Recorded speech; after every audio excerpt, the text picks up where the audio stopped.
Welcome to In Conservation, the podcast of the Wildlife Trust for Bedfordshire, Cambridgeshire and Northamptonshire. I'm Sophie Baker, editor of Local Wildlife and host of the podcast. Today, we've got an extremely exciting episode for you as we go behind the scenes of the recent beaver release that happened at the Nene Wetlands on the 13th of February this year. For the first time in around 400 or maybe 900 years, the beavers are now resident in Northamptonshire after being hunted to extinction in the 16th century, as a family of 8 now reside in a large enclosure at Delta Pit, a lake in very close proximity to the Rushton Lake shopping centre, and millions of visitors a year.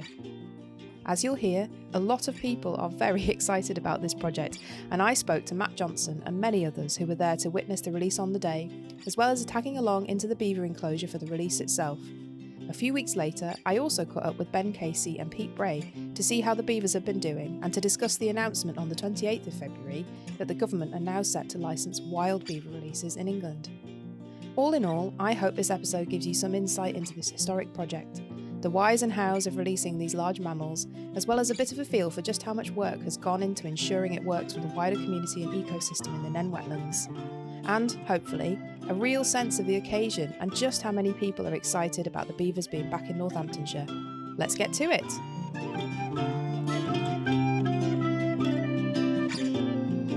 Are you excited? Yes, I think I'm now excited. A lot of the last few weeks has been relief it's finally happening, and then this morning it was a bit of anxiety of what time they're going to leave, what time they're going to get here, when the comms people are going to get here, etc., etc. But now things are starting to happen, although we don't have an ETA exactly yet. But yeah, excited. Yeah, so they're actually en route at the moment. En route, yeah.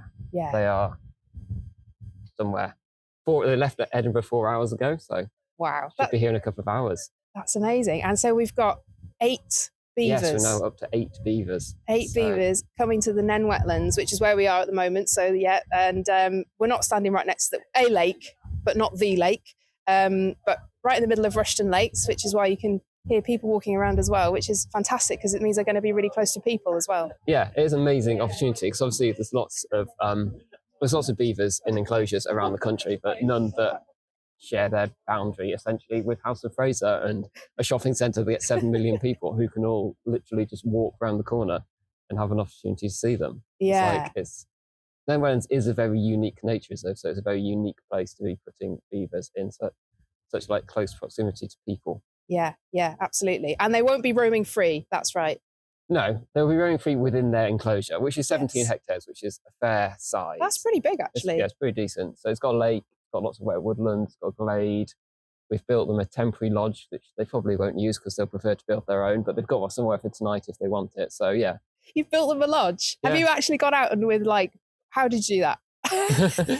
Pretty much. Well, Gavin and Ben had started it yesterday. I just helped them a bit this morning. Pretty much building a den when you were a kid. You're just leaning branches against the tree. It looks the same. But yeah, as part of our license, we have to have built them a lodge. I think, and everyone who's released beavers into enclosures has had to do that. And I think without fail, the beavers ignored them and built their own because they're better at it. Yeah, I think in Staffordshire, the beavers went, you built it in the right place, but we're still going to build ours next to yours. So yeah, absolutely, yeah. How gratifying would it be though to see one of those beavers going into the little den that you've built? That would be fantastic. Hopefully, we're going to put some of their bedding and the food that they bring down there, so they've got somewhere to go tonight. So hopefully they'll go and at least go and eat there and explore it, if nothing else. Yeah. Oh, it is so exciting just to know that they're en route. I mean, and how long in the planning has this been? Well, I guess 404 years, technically. Yes, of course. The beavers haven't been around Northamptonshire for 400 years, and then we've been planning this project for 4 years. So I'm saying it's a 404-year project. Yeah, I think that's fair. Yeah, I think me, Gav, and John Comont started a conversation about this pretty much 4 years ago, when we heard other trusts were doing it, and RSWT was doing a bit of a nationwide survey of what was going on, and we kind of then honed ourselves into the Nene Wetlands as being probably the most likely place that would have a suitable habitat and we would get benefits from. And then we did a feasibility study with the Beaver Trust, and they came down, looked at a few different parts of the site, and that's how we ended up on choosing Delta Pit. As they said, it was a great site, lots of really good habitat, could easily fit a family or two families of beavers in. Oh, wow. Okay. And then we started the process of getting all the permits and the licenses and permissions, and that was a fairly lengthy process. And then the fundraising to get the money. So if you are going for an enclosure, you have to build a fence. So once we got the fundraising sorted, we then built the fence last summer. We had to wait a bit for the sites to dry out, and then we thought we were almost there, and then we've had a few challenges over the last few months. We really have had a few challenges, haven't we? Like everything that's been thrown this way, hasn't it? Those fences, apart from anything else. Has. Yeah, we've had floods, we've had storms, we've had major sewage leaks, people having to take sections of the fence down to get access to them. But yes, the fence was finally recompleted yesterday, not last minute at all. Just in time. That's brilliant. Flying by the seat of your pants, I think that is, isn't it, in a way? But as is always the best projects are, I think, it's that definitely that sense of excitement. Yeah, I'm just going to check my phone because they're going to tell me what the ETA is. Don't worry. 2:20. Perfect. Ooh, the ETA live. That's just amazing. Yeah. So I'm Matt Johnson. I'm Conservation Manager for the Wildlife Trust covering Northamptonshire. And Beavers is one of the projects I've been working on. I kind of oversee our nature reserves in Northampton and I work in the wider countryside. And this is a kind of project that brings the two together. Yeah, absolutely. And how long have you worked for the Trust? If that's not a sensitive question. About 15 years now. Wow. Yeah. So, and it's the first time we've done something like this, isn't it? That whole time you've worked here, certainly as long as I've worked here. It is. We had a little test run last year with water voles. Went for a slightly smaller mammal. Yes. And how are they doing? Do you have any sense of how they're doing? Hopefully fine. I mean, we just due to the way there's always a way of funding. The funding tends to sort of dictate when you do these things as well as the weather. So then we end up releasing them kind of in the late summer. So it gave us a very limited monitoring period before they went fairly dormant over the winter. So we'll pick up that monitoring again in spring, see how they're faring, and then bring the second batch down in the spring as well. Yes, there's another release, isn't there, to come, isn't there? We're only halfway through that project. Yeah, and that's really exciting as well. And I presume they won't directly benefit from the beavers. No, different parts of the site. But in time, the hope is that water voles, quite prolific breeders compared to beavers, will start spreading across the nature reserve. And if they do get to Delta Pit, the beavers will be creating the kind of habitat that water voles like, that nice marginal vegetation that gives them cover and food. So so hopefully long term there will be definitely some benefits there. And how long had it been since water voles were seen around these parts? That's about 20 years. So that's amazing. And that's a native mammal, isn't it? I mean, they're one of the fastest declining, I think, aren't they? Used to be really widespread sort of 30, 40, 50 years ago, and then had a huge decline. So lots of good work going on. So the benefits that you mentioned in terms of what the beavers will actually do, what will they be at Delta Pit? There's four main reasons why we're bringing beavers to Delta Pit. Number one is beavers are like a keystone species or ecosystem engineers. So everything they do, it doesn't just benefit beavers, it benefits lots of other wildlife as well. So they'll be gnawing away at trees and coppicing willow, and that'll take willow out of the reed bed. It'll sort of encourage new growth, so we'll get better structure in the woodland. They'll be digging ditches and channels and moving water around, creating lots of sort of marginal vegetation, bare earth, which will be great for aquatic inverts, which will benefit birds, bats, all the other wildlife that we've got down there. So just having them back is brilliant. Number two is kind of bringing species back is really exciting. I think conservation for a long time has just been clinging on to what we've got, which we have to do, because without amazing nature reserve, there would be not a lot left. But actually then being able to bring species back that we've not seen for decades is really exciting. Yeah, nature in recovery, that's the thing, isn't it? It has to be that, doesn't it? Because we haven't got enough left. Yeah, exactly. So we can't just protect what we've got. We need to start creating more habitats, bringing species back. Yeah, absolutely. And then, thirdly, they'll manage this part of the site for us. We've kind of spent a fortune in the past on having to bring contractors in to take willow out the reed bed because we're losing our reed bed.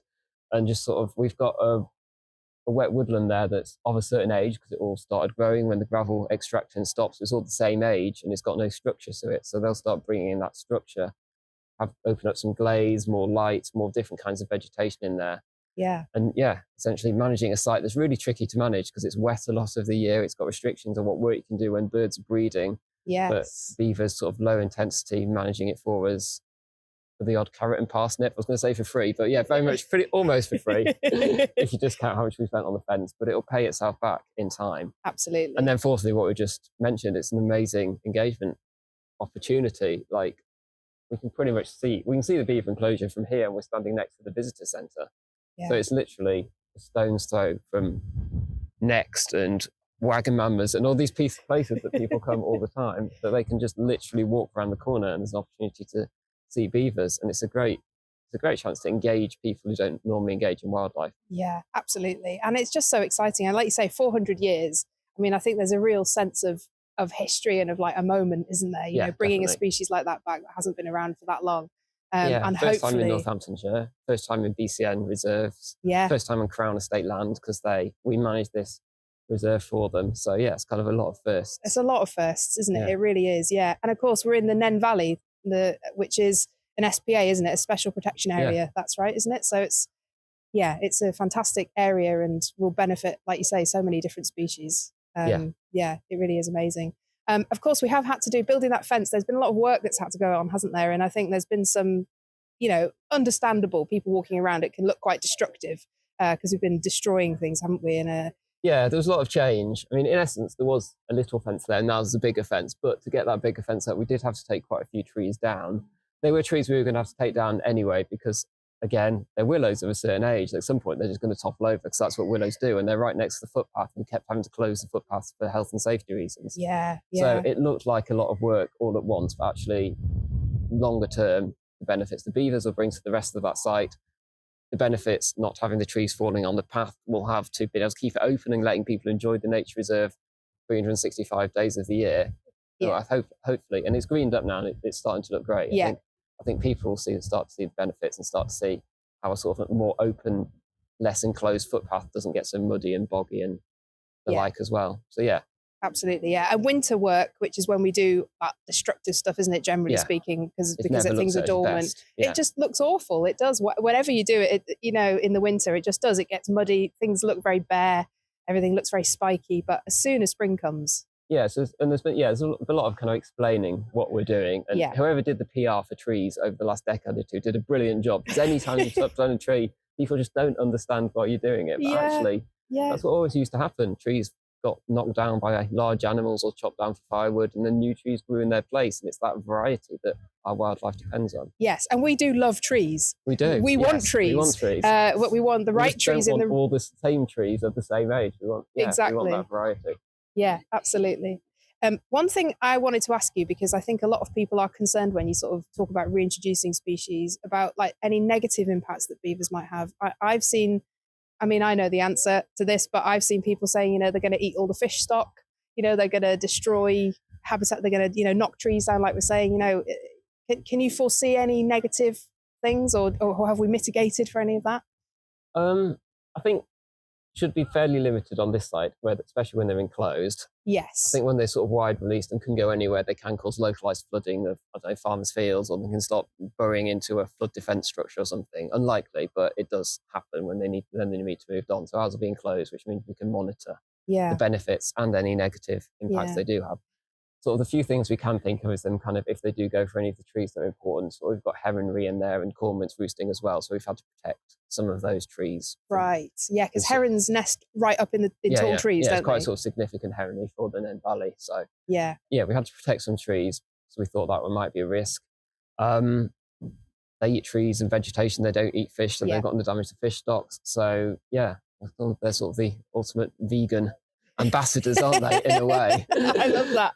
The ultimate vegan ambassadors. Very sustainable animals. Yeah, absolutely. And also, to be clear, they're being released in our site on a lake, aren't they? Not on a river. Yes. So they won't need to dam and sort of hold water back in those kind of ways, so they won't cause flooding here. But means we won't get the benefits of kind of reduced flooding either. But hopefully they'll still dig channels and move water around locally and kind of create that sort of wet, muddy habitat that we like. Yeah, sort of. They'll build themselves a lodge to live in, but shouldn't need to dam any water because they've got plenty of deep water as it is. Yeah. And so 8 individuals, that is a lot. So is that a family group? Yeah. So it's a fairly good sized family group. So we've got 2 adults, 3 kits that were born last year, and 3 yearlings, they're called. So they were born the year before. So yeah, that's amazing. And what will happen if the family gets too big? Because that's quite a lot of beavers, isn't it? Do they are they territorial? Will they want to move on but won't be able to because they're in a fence? They tend to manage themselves quite well. They can live quite harmoniously in huge family groups if there's not the pressure to move on, and there's lots of habitat in there. So we could easily have double the number that we've got living quite happily. There's enclosures in other parts of the country where we've got sort of 15, 16 beavers that are much smaller than ours. So wow. In the short term, no kind of problems. In the longer term, sort of 5 years or so, then yeah, we might have to start thinking about what to do. And that'll either be we can take the fences down because the laws have changed and we've done our monitoring and studies and know that it's fine to let them go. Or there might be other introductions that need beavers and need genetic diversity, and some of the older non-breeding at that stage females and males we can move on and pair up elsewhere. Yeah, because we are working in close collaboration, aren't we, with, is it the Beaver Trust? Yeah, very much working with the Beaver Trust. So yeah, they've done the whole process of trapping up in Scotland, where this family has come into conflict with landowners there, and then brought them down, bringing them down here right now. They are on the road. It's so exciting. Exactly. Yeah. It's really exciting. But yeah, we couldn't have done this without the Beaver Trust. It's been really good collaboration. Yeah, so. And they check all sorts of things as well, don't they? They check your fence work. And oh yeah, they've been down, they've checked the fence, they gave us lots of advice when we were putting our licence in, and obviously they've been working with the vets up in Scotland to give the health checks to the beavers and make sure they're all right to disease screening, etc. Make sure they're all right to bring them down. Yeah, and when we get the beavers, do we have to do health checks and things with them? I mean, what sort of contact are we going to have with them? Very limited. We kind of want to be hands off as much as possible. Yeah. They are a wild animal and they've been living wild, and they'll be living wild here. We'll put up camera traps around sort of a feeding station so we can kind of monitor their health just from a sort of looking through pictures and making sure that they've got a good body weight essentially and there's no visible issues. But that's kind of the limit of what we do, unless we see an issue, and then we might need to try and trap them to bring a vet in. Yeah. Hopefully, yeah, we'll just. And I heard that the matriarch, is that what you'd call her? Yeah, I guess so. Yeah, mother. The mother. Already has a kind of long-standing, or it doesn't seem to bother her. No, so she's only got 3 legs, so lost a leg at some points. Obviously, they're wild, so we don't know the complete family history. The assumption is that she got into a fight when she was younger. Yeah. Then she had a leg bitten off, but has survived really well. So Beaver Trust named her Boudica because they're like strong female, raised this family. Yeah. And like when you see videos of her, we've seen videos of in the pen, like she's very good at hiding it. You wouldn't notice that she's only got 3 legs. So yeah, that's just amazing. I mean, it is, nature is amazing. Yes. But yeah, 3-legged beaver. I think it's brilliant. And Boudica is such a good name. Yes. So you got Boudica's female, and then we've got Alan as the male. Yes. The wisdom of the Wildlife Trust staff chose the name of Alan. Not sure I would have voted for that one. But yeah, named potentially after Alan Carr, who is a Northamptonshire. Yes, of course. I don't resident, but comes from Northamptonshire. Yes, a famous Northamptonite. So famous Northamptonite. And you could argue that they'll be living in a Carr woodland. So there's kind of a link there. So. Yeah. Oh, that's quite good. Yeah. So it does work out, actually. It does, yeah. And then, we'll be utilising the public to name the remaining 6 in the near future. Absolutely. So watch out, listen out for that, everybody who's listening, because there may be a chance to get your thinking caps on, have a vote, and there's lots of them to name because there's 6 potentially that still need a name. So beavers don't usually come out during the day, do they? No. So how are people going to see them? They're right next to Rushden Lakes, as you say, and it is a fantastic opportunity for people to kind of engage with this project and with nature, and to really do that. It's not going to be a case of you just come down and you see the beavers every day. They're fairly secretive. They're usually out in the dark or in the dawn. So potentially you can come down here early for your morning coffee. That's your best chance of seeing them. Yeah. Obviously, we've got cameras out monitoring them, so we'll be sharing that footage on our website, and people can see and keep track of them that way. Yes. And we'll be doing tours in the enclosure, probably just more to look at the work the beavers are doing and the field signs and the gnawed bark and things, rather than seeing the beavers themselves. So. Right. Yeah. Oh, yeah. So there'll be sort of guided walks looking at looking at what to look out for that beavers are doing, and.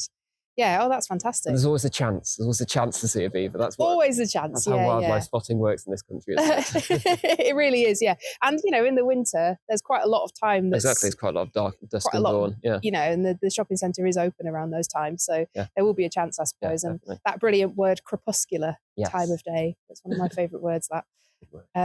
But yeah, there will be. So I don't think we're not necessarily having a live feed, are we? But we will be updating our website regularly, and there'll be lots of ways to engage in the visitor centre, which is down here as well, at the Nene Wetlands. Lots of events going on. I know Katie has already lined up quite a lot of things going on this summer and the half term and Easter, I think. So yeah, it's very exciting.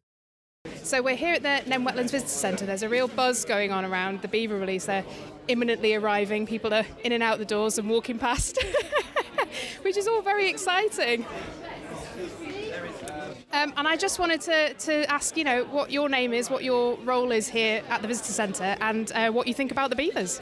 My name's Jeanette, and I volunteer for the Wildlife Trust usually on a Thursday afternoon, but I do get involved in other activities when we get groups down and things. And my thoughts on the beavers are it's just incredible, and it is making history. And as someone who grew up in Higham and watched the gravel pits being excavated and things, to think this is happening here, it's just fantastic. Love it, love it, love it. Good for wildlife. It's so good for wildlife. Yeah. Fantastic. So do you volunteer here in the Visitor Centre? So you'll be here helping people understand them when they're here and engage with them? Yep, absolutely. We've so far, nearly everyone that's come in has gone, when are the beavers coming? It's the top topic of conversation. So I have been genning up on my beaver facts. So I know how long they live, why they have yellow teeth, and et cetera, et cetera. So yeah, no, it's lovely. And that's what's so lovely for people to come down to the Visitor Centre, because they can learn all about wildlife. We've got displays and things and leaflets, and we can tell them about the activities that we do as well. So yeah, everyone can get involved, especially children. We're really keen to get the children down. Yeah. So here we are in the Visitor Centre. If you could just let me know what your name is and what your role is with the Trust. Hi, I'm Henry, and I'm the Junior Wildlife Ambassador. Fantastic. Hi, I'm Matt, and trustee for the Wildlife Trust BCN. And it's just so exciting to be here today. How do you feel about the beavers? What do you think of them? I'm really excited about having them back here because of all the generations that haven't been able to see them. They're finally coming back. Yeah, it's absolutely brilliant, isn't it? And how about you as a trustee? Have you sort of seen the build-up of this? And is it exciting for you to be here as well? It's been discussed at a lot of meetings, a lot of excitement building up to today. So it's great to finally be here, ready for their release any minute now, I guess. But no, fantastic to see the work that they can potentially do and actually the help that they can bring to our staff. The really important role that they're going to play here. So yes, here we are in the Visitor Centre, and there's a real buzz going on because the beavers are literally about 20 minutes away. And if you could just introduce yourself and tell us what you used to do at the Trust and what your role in the Beaver Project has been. I'm John Comont. I used to be the Conservation Director for the Trust, amongst many other roles over a period of years. And I've been aware of this Beaver Project right from the start. There's early discussions with the Crown Estate, our landlords here. And it's just really exciting now to be here with them just 15 minutes away, ready to plop into the water. So you were in those initial conversations. I hear tell that was it your idea? Was it someone else's idea in the same conversation?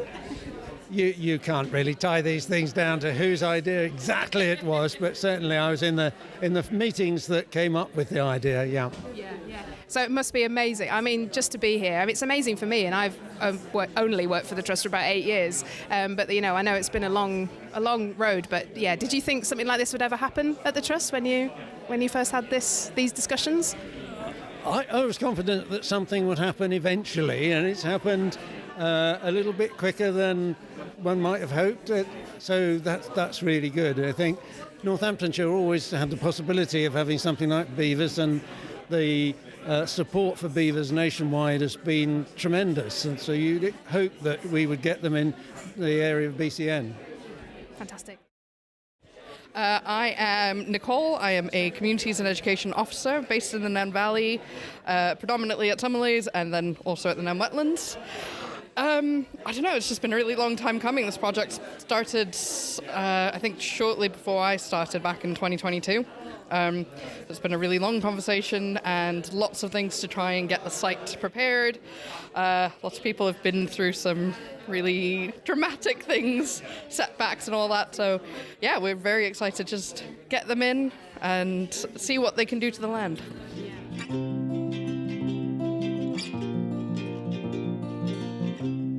Here's a little aside, just for you. One reason our 3 counties are a special place for wildlife. BCN Beauties.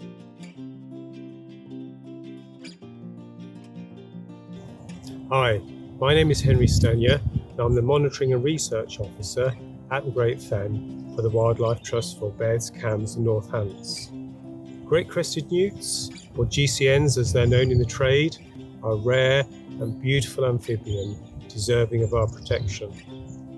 Named for the striking jagged crest across the males' backs in the breeding season, which they wave around with an arched back in an elaborate dance to woo the females, these enigmatic creatures are the largest of our native newt species, growing to around 17 centimetres.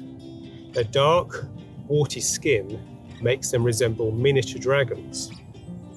They spend much of their year in woodland, hedgerows, marshes and tusky grassland, feeding on all kinds of invertebrates, and hibernate in the ground in winter. Peterborough is the centre of the universe for great crested newts, with the largest population in Europe, and as the Great Fen is just south of Peterborough, it is very important to them as well. Monitoring newts is an important part of our work to ensure they continue to thrive. Their bright orange bellies and spotted patterns are like fingerprint, different for every individual, which means we can keep track of resident individuals across the years. GCNs require a joined-up landscape with ponds, waterways, hedgerows and woodland so that their populations can mix and remain healthy. There are many projects across our trust that support populations of this warty newt, including pond restoration on farms across Cambridgeshire and managing habitats on reserves with newts in mind. Having a pond in your own garden is a great way to improve the connectivity of our landscape for a huge variety of wildlife, including great crested newts.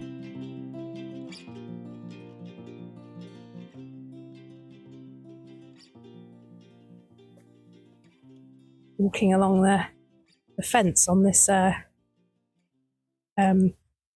what's the word? Metal netting that's underneath the fence to hopefully stop beavers digging their way out. And we're on the inside of the fence, which is a very privileged place to be at this point. It's so exciting. And yeah, not a place that many people will get to be. Everyone's gathered around the truck having their exciting first look at the beavers in person. We have beavers. Very exciting. Real live ones. Oh, wow. Wow.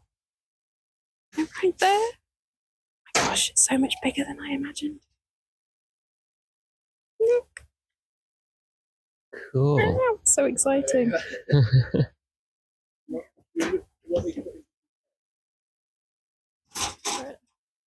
Got bits of carrot. Bless it. Getting nice sheets put over it to keep them nice and calm after their long journey. It's now much more surreal than anything. Yeah, I bet it is. The culmination.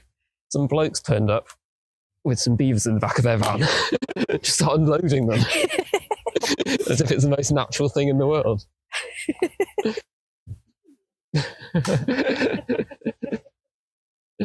I think I might have spotted the water. Squabbling around. Yeah. As soon as they're put down and they see the water, they're scrabbling about. Don't blame them. It's a long journey. Really. For anyone. You see a nice lake.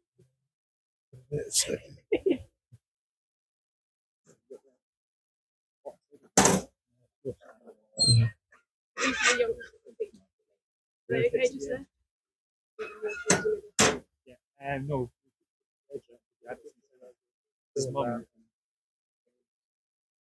Rearranging all the crates to make sure they're in the right order. Putting mum in the middle. It's right at the edge.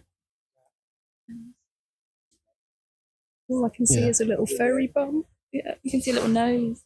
Oh.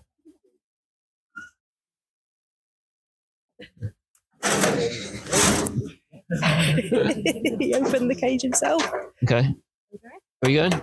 Yeah? Just so you Just two adults first, yeah. Yeah? Yeah, sounds good. Are you guys ready? I think so. Everyone's ready? Yeah. Okay, let's go for it.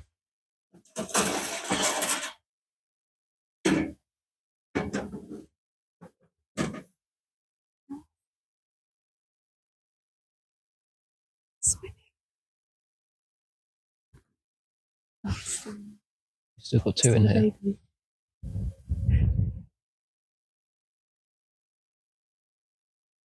Not quite ready, are they?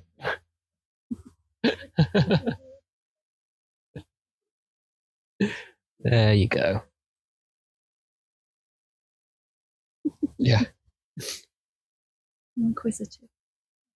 What are you guys doing here? Quite a long journey, to be fair.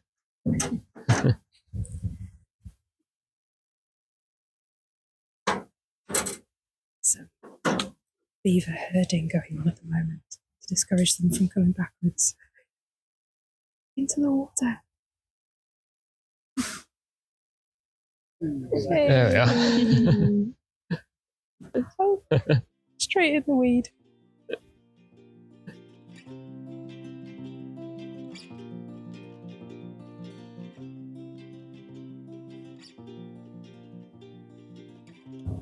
How do you feel? I don't know.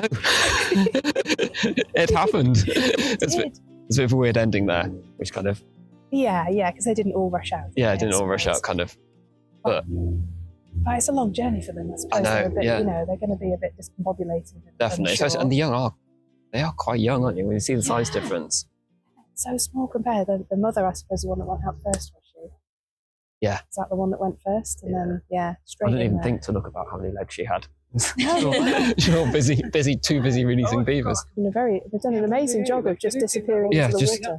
It was almost instant, wasn't it? It was you saw one sort of swim off, you looked down to look at another one, then that one had disappeared.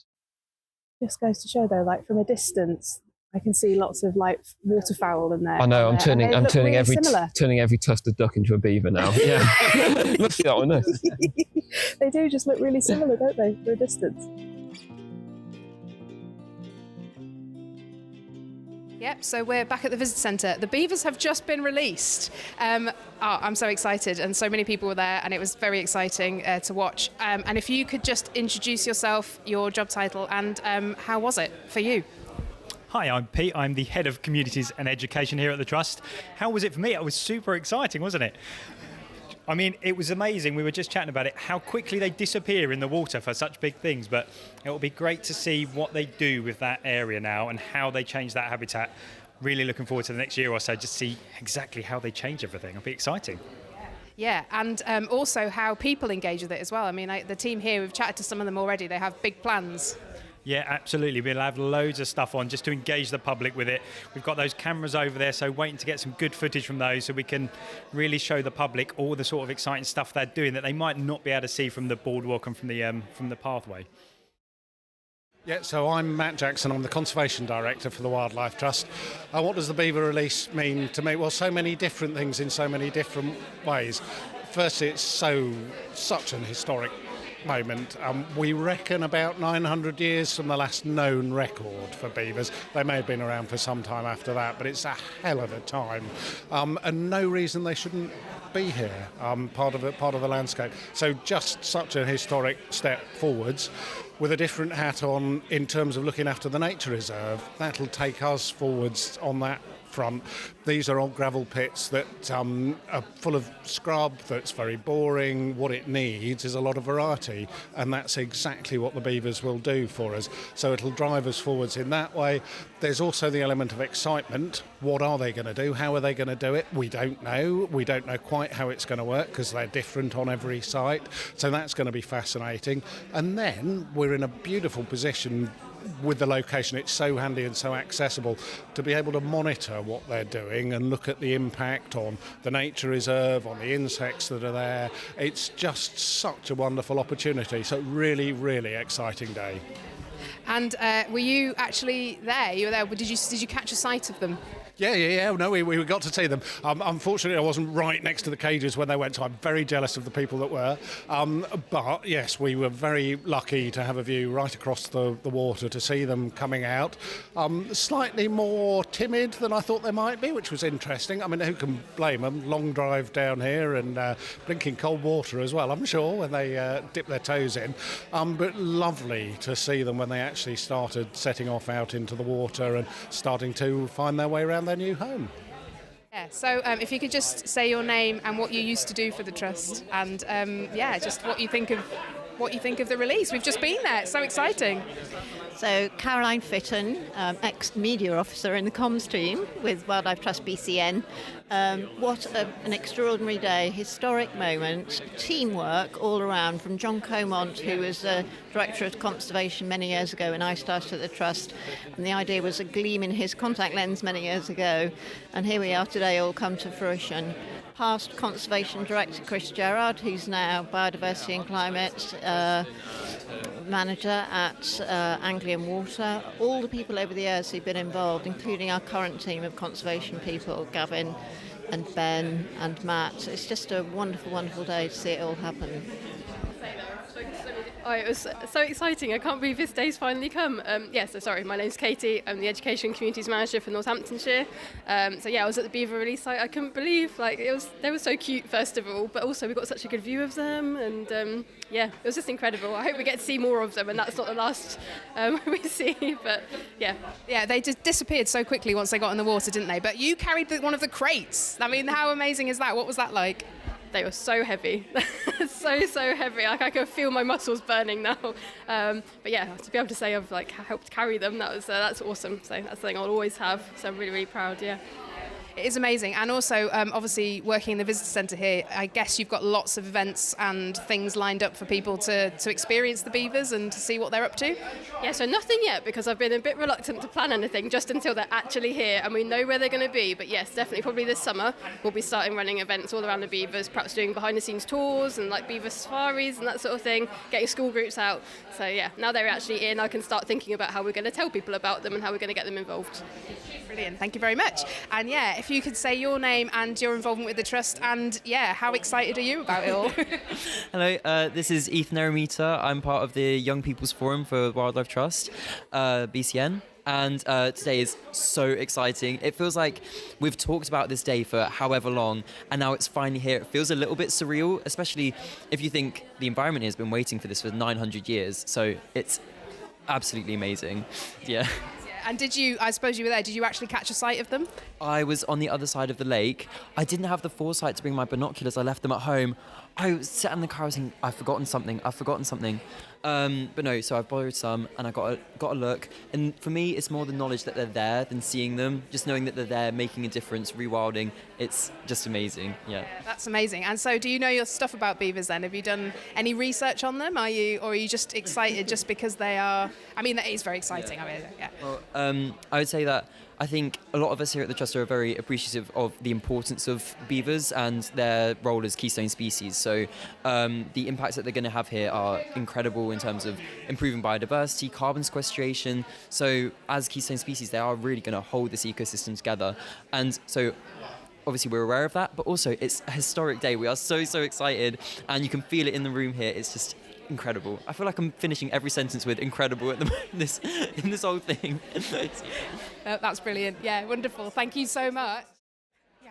So my name is Victoria Mata, and I'm Supporter Engagement and Communities Officer, and I'm based at the Nene Wetlands, so I work in the Visitor Centre, and it's been a really exciting project with the beavers, and we've been talking about it so much to our visitors, and everybody was really excited, so I was really privileged to be part of this release today, and I might have cried a little bit as well. It was just building up for so long, so I was really pleased to see them, and hopefully they will do really well, and we will have lots of sightings of them as well.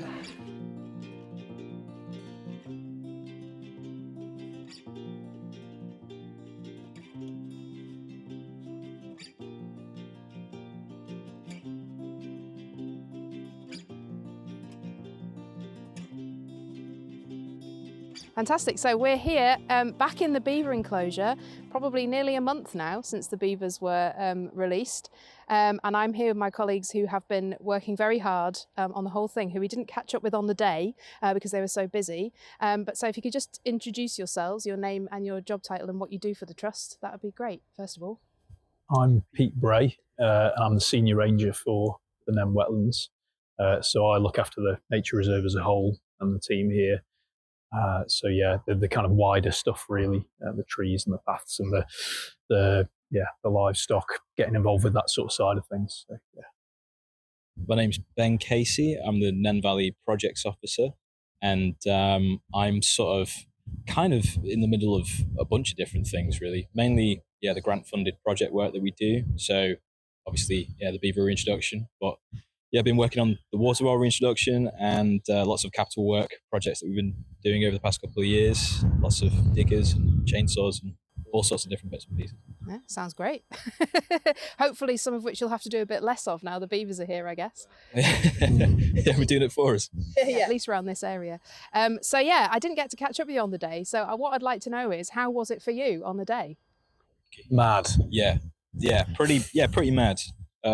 Went by and it was just, I couldn't, basically what I said to pretty much everybody was, I couldn't believe how quick it went. It's just like a bit of a blur. Myself and my colleague Gav were doing fence checks last minute, getting pegs into the skirt and making sure that the gates were all set and that probably up until about 20 minutes before the Beaver Trust arrived. So we were kind of flat out doing bits and pieces on that, and then the beavers arrived, we released them, and 10 minutes later we were all sort of like looking around like, oh right, okay, what's next? What's next? Yeah, it was good. It was a bit of a whirlwind, wasn't it? I mean, we were kind of flailing around making sure everything was happening, a bit like the duck's legs under the water. But I distinctly remember when we were opening the kind of shutters on the cages, and there was a moment of calm, and then it was like, over to you, beavers. And they just stole the show and everybody was silent. And it was just kind of 5 minutes or so of just pure calm after the storm kind of thing. It's really nice. That was absolutely the most peaceful moment of the day, I think. Yeah.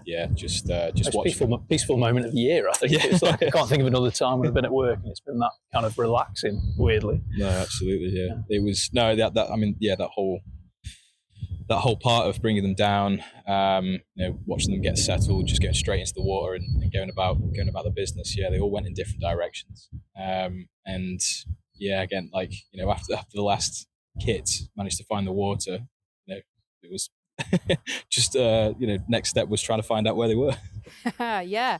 And do you know where they are now? I mean, we're in the enclosure at the moment as we speak. Obviously, it's a huge enclosure for beavers, so we're told. They usually require a bit of a smaller space, don't they? So we're not going to encounter them here, we're pretty sure. But have you caught sight of them since they've been in there? Have you seen them? I've seen them a couple of times in person. In person, shook the hand. From the viewing platforms that we've got, there's been a couple of had really, really nice weather this past week, and so a couple of clear nights where the sun sets and it's just nice to spend 20 minutes just trying to see what you see in the water kind of thing. And caught sight of one last week and another this week as well, which has been nice. And then of course we've had the trail cam footage, which has really just been an absolute blessing, I think. Immediately, I think within maybe 3 or 4 hours of the being in the enclosure, we got notifications on the cameras saying that they'd seen them where we wanted to see them, obviously, which was, we were all just sort of like an added level of excitement after that. And everyone's been glued to the phones for the past couple of weeks. It's weird. I've never seen so many conservationists just staring at their phones watching beaver videos. It's really nice, I suppose. Yeah, it's good. Yeah, and has there been sign of their work as well? Have they been hard at work chewing things and eating things? Have you had any surprises or? It kind of looks like they've done almost a full lap of the reserve close to the water's edge and almost tasted almost every tree. Like you'll see a branch or a tree trunk or something like that, which is like a little nibble, and then the next one maybe 5 or so meters later. And but there are a couple couple of areas where they've shown quite a lot of activity. So around the release site, particularly, you can actually see it from the viewing platform. We've just looked to the northeast corner. There's a section of willow which they've started nibbling down in that sort of classic pointed end to the branches, and then in the southeast corner as well, in the inlet area, we kind of feel like they might have set up shop there potentially. It's between there and the northern edge, but there's activity all over now. It's really interesting seeing all of the little tasting marks that you're talking about. So a little bit off some ivy, a little bit off some willow. I understand where they came from in the Tayside catchment. They were it was mainly silver birch that they had, and they've not really seen willow before. And that's one of their favourite things to eat. So yeah, I kind of like to think of them sort of going, wow, this is like a chocolate factory. We've got our favourite food on abundance, and they're trying all these little things like the guys running around in Willy Wonka in the chocolate factory, just trying little bits of everything. So yeah, I'm sure it's not as exciting as that, but it's nice to think of it in that way for me at least. Yeah, definitely. It's amazing to think of them here, and obviously they are quite elusive, but yeah, I would recommend checking the website for the most recent footage that we've got of them, and it is very endearing, isn't it, some of the kits and stuff, but they are quite elusive. So you think they are building a lodge, but do you know where it is? Not at the moment, no. So we've seen bits and pieces. The activity is sort of spread between those two corners of the reserve that I mentioned, and I'd be very surprised if they weren't at either one of those, considering the amount of activity that we've seen there.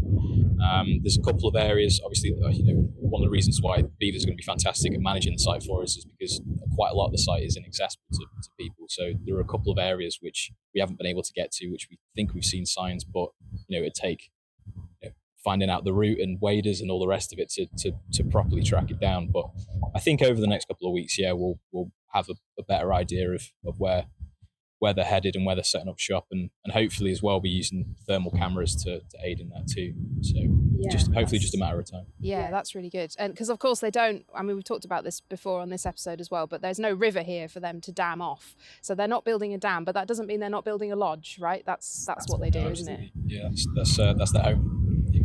Gotta have somewhere to live. So I'm sure they're at work. Yeah, and so do they build it?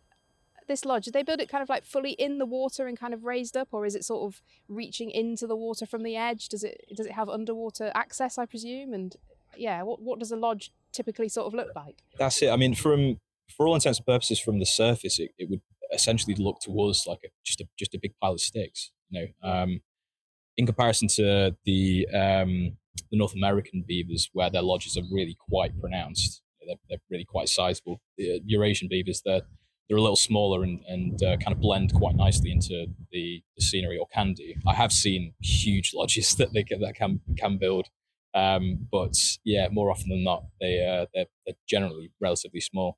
But they tunnel into the bank side of a watercourse, which would be our lake here, and their access point is underneath the water level, so they'll be able to swim down, get up inside the lodge, and then have that kind of protective shelter.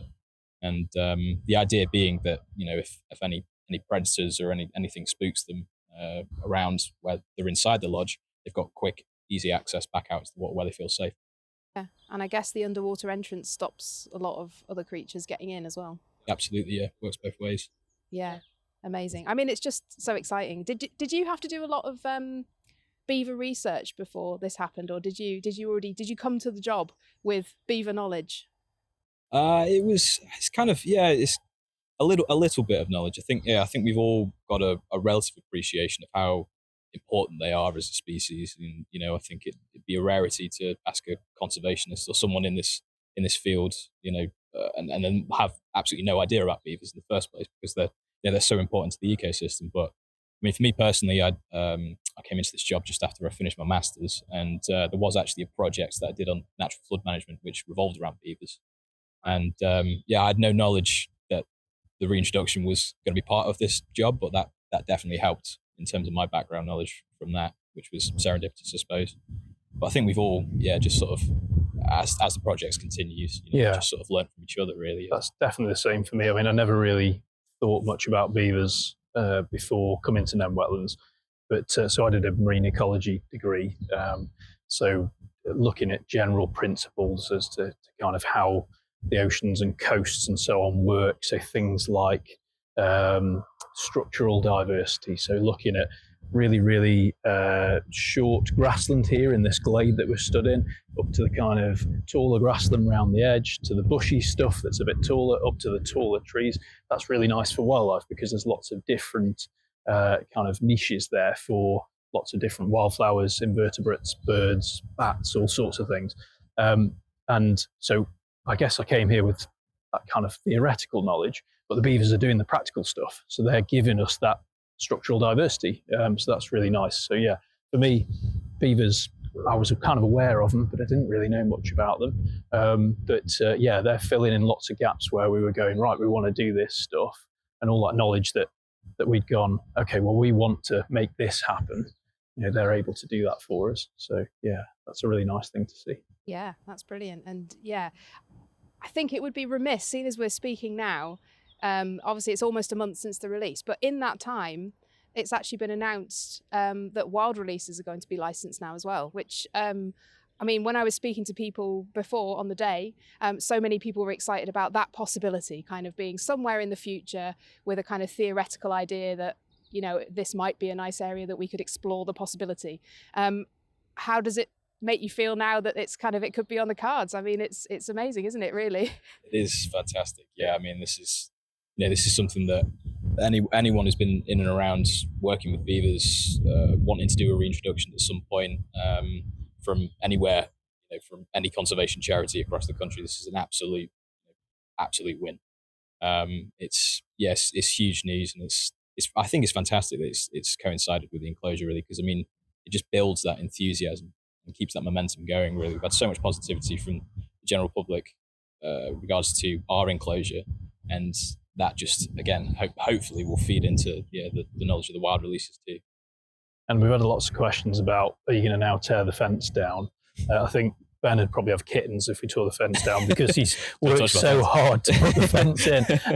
But it's worth saying that it's a kind of a separate way of licensing beaver releases. So we're going to still have our enclosed release here. And in the future, hopefully, our population within this little enclosure will grow, and that might be able to support wild releases in other parts of the country. But we're very much kind of staying the way we are for now. So yeah, it's great to see. It's somewhat separate to what we're doing, but it's obviously part of the big picture, which we're really supportive of. Yeah, and obviously applying for a license. I mean, applying for the license for this release, it takes a long time, doesn't it? It's not something you can just do overnight, and obviously they're not just going to convert licenses straight away, because there has to be, I would imagine, all sorts of checks and balances and consultations, and there must be loads of stuff that you have to do that's all going to take time, right? So even if it was on the cards and you want to do it straight away, it couldn't happen straight away, even if you wanted it to. Yeah, I think we're still digging into the details of how it's going to work, but I understand they've already given one license out. Is that right? Yes, yeah, and I think that's imminent, really. I think, they're working on that as we speak. Yeah, really, which is amazing. So turnaround. Yeah. I think it was saying by the end of the year they were hoping to have one in place, weren't they? So it's fantastic to not only see it happen. I mean, I guess what we were kind of preempting would be the first stage when it was announced was, yes, it's okay, we're working out the details, but we're saying we will do it. And then there'll be years go by and so on. Maybe that's a little bit sceptical of us. We should trust more in our government, perhaps. But that was the feeling that we had, at least. But yeah, it's great to see we're doing it, and here's when and here's how. So it's a really fantastic thing. And hopefully it's sort of, as Ben said, it's great to see it kind of, we get our project over the line, and then this comes over the line, and it keeps that momentum going. And it's created so much interest with the public because it's been on the news for the past sort of couple of weeks rather than just our release, and then it goes a bit quiet. So yeah, from a sort of public engagement point of view, it's just been fantastic for us. Yeah, it really has. And like you say, so much of the feedback, the vast majority of it that we've seen in the communications team here, and others has been positive. I mean, it's been hugely positive. So many excited people and people who supported the appeal, which you can still do, by the way. Visit the website if you want to still support us. Really positive. But it is worth saying there has been some scepticism as well. There have been some people who've had concerns. Obviously, the Nene Valley is a much loved area. People actually feel very close to the River Nene, and very sort of connected to it and possessive of it, I suppose, in a positive way. And obviously that's a good thing. We want people to feel connected to their local environment. But there have been, some people saying that it's a disaster for the Nene Valley, that, the beavers are going to ruin the watercourse. And, there's lots of concerns, which, change is always scary, I suppose. But obviously our beavers are enclosed, aren't they? So that is not, hopefully not going to be an issue at all, because they're not actually allowed access to the river. But what do you think about those sorts of concerns? Do you have anything you'd say? I think it's perfectly understandable. I think it's something we're also very used to.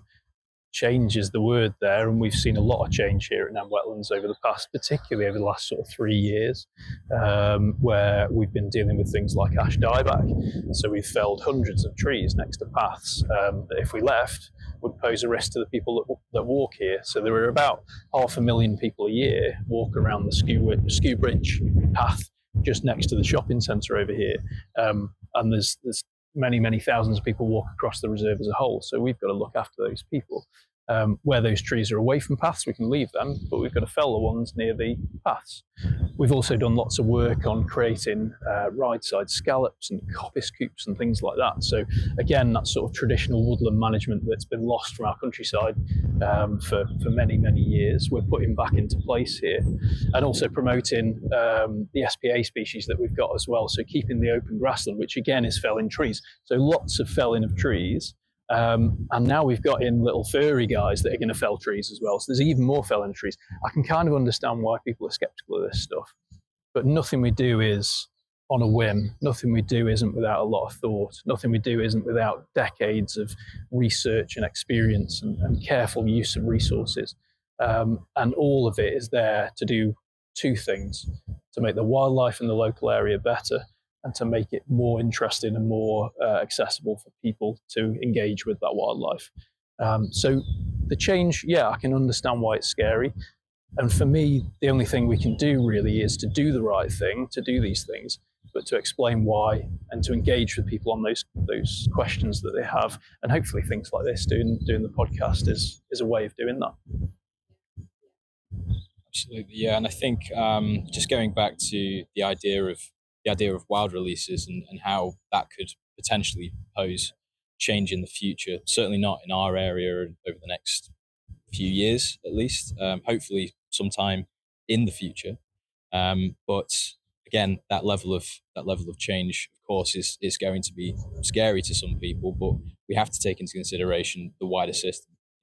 We are in unprecedented times in terms of what we're up against, from climate crisis, the biodiversity crisis, various different environmental issues that we're having to deal with and look to solutions to solve. Natural solutions from our perspective are the way forward in that respect. And I talked about natural flood management earlier. The amount of water that you can uphold upstream through a network of beaver dams would be enormous across an entire catchment. Of course, people, landowners, farmers, whoever it might be, are right to have a level of keeping that at arm's length, and what does that mean to our land and all the rest of it. But what we've seen through the documentation that Natural England have put forward over the past recently is that hopefully there will be payments involved to subsidise those potential damages if they were to happen. But as I said, it's the wider system that has to be taken into consideration in these kind of things, and the amount of good that can come from just a handful of beavers is really quite amazing. So it'll be interesting to see what happens in the future, but it's definitely a positive from our perspective. And I guess those payments for intervening, relocating beavers, potentially repairing any damage that it might cause, or that type of thing. I guess the key thing there is that flood damage costs us so much. If you look at what's happened to Billing Aquadrome over the past few months, years, massive increase in flooding in places where people live, the costs to those people are astronomical. The costs of employing you, with no disrespect, relatively cheap. You're a fairly cheap person to employ in comparison, So I think that it's worth thinking, yes, there's cost, yes, there's complications, but hopefully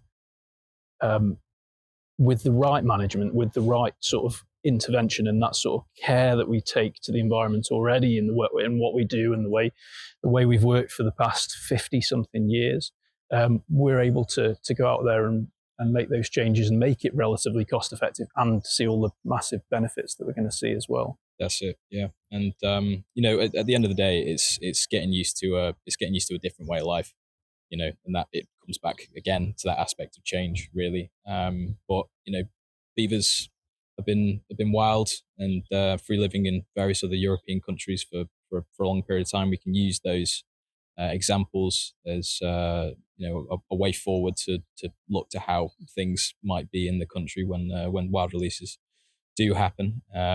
There's a plethora of information that we can lean on from that respect. And as I said previously, like that whole sort of systems thinking idea of what's going to happen. You talked about payments and billing and flooding and all the rest of it. All of that collaboratively, the Beavers can help with. So yeah, we're looking forward to it, I suppose.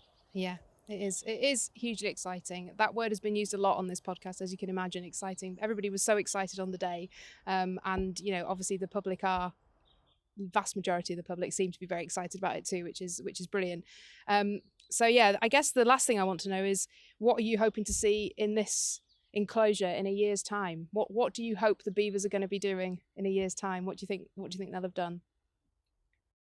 That's a really interesting question. I think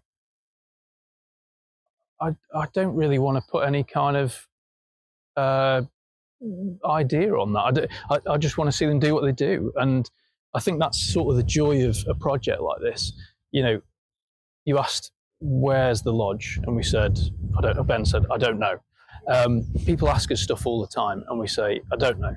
And that's the joy of a project where there's an element of rewilding, is that we don't know, and we're not imposing a specific agenda on what we expect the Beavers to do or how they're going to do it. It does vary from different releases, and I would hope that we aren't arrogant enough to say, well, we know exactly how to manage this area the best way for wildlife.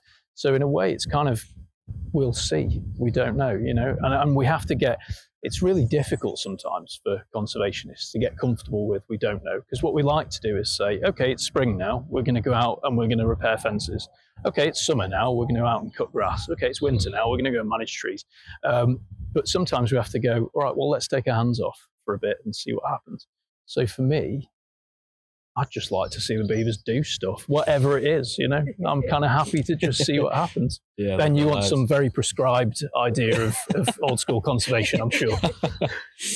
So by the 28th of March next year, we're absolutely going to see. No, I'd absolutely 100% agree with what Pete said, really, to be honest. I mean, I think, in a year's time, we'd hope to see a change in some of the structural diversity that Pete's talked about earlier on. We're going to see, an aspect of the kind of beaver farming approach of coppicing and eating that regrowth and things like that around the lake margins. We've got drone monitoring, aerial drone monitoring, which we've got a good before image of what Delta Pit looks like.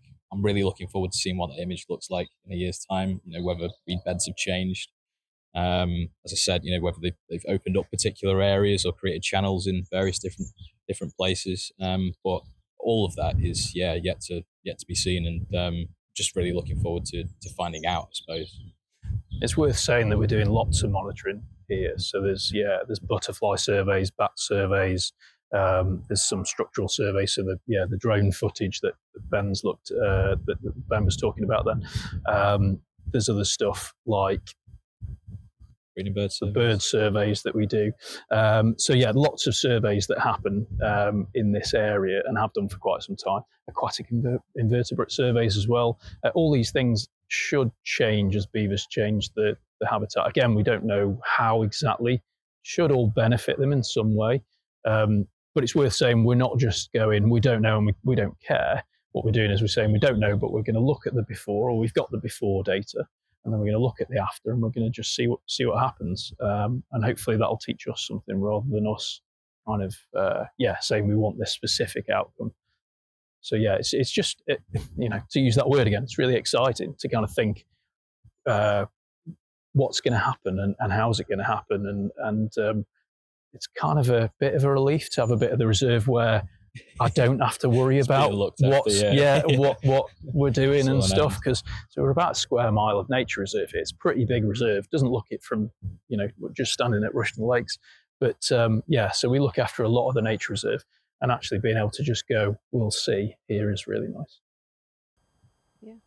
Fantastic. Well, thank you very much for taking time and taking us back into the enclosure, even though we didn't see a beaver, which I understand why. And obviously we didn't want to really, because we want to leave them undisturbed. But I really appreciate having a chat with you and seeing how it's all going. And maybe we'll be back in a year's time and we'll know what they've done.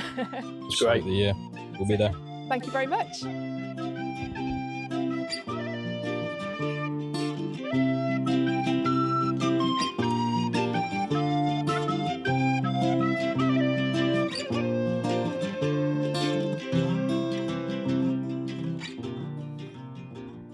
Huge thank you to Matt Johnson, Ben Casey and Pete Bray for their insights and for allowing us right into the heart of this release.